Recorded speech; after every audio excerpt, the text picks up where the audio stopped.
Today we did use of force training and active shooter scenarios. So basically with use of force training, we went into a building where two people were acting as a use of force, and we basically responded to that scenario and took care of the scenario whatever way we had to. Obviously you're a little bit nervous when you walk through the door. Even though it's a training scenario, you still know that it's going to be hands-on and that it's going to be live. There's a lot of things running in your head before you actually go through that door, but you try to just, take a deep breath and remember your training.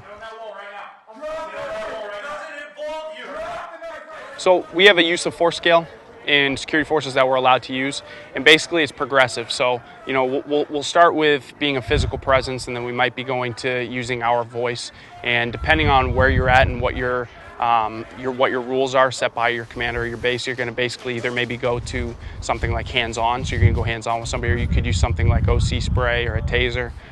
So the use of force progression is very important for us, but we don't necessarily have to use the lowest form of force. We just have to use the appropriate amount of force, what's most reasonable for that scenario or situation. Yeah, I think you pulled that one out on yourself, sir, with that knife.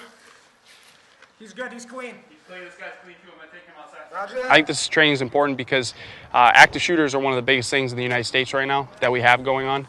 So especially security forces on a military installation, you need to be able to respond to those and to execute them efficiently and accurately, because you only have one shot. And use of force is something that only affects you as a security forces member, but it affects everybody in a whole, so you have to be able to respond appropriately. At the end of the day, all this training we go through is to make sure we all go home at the end of the day, right? So was I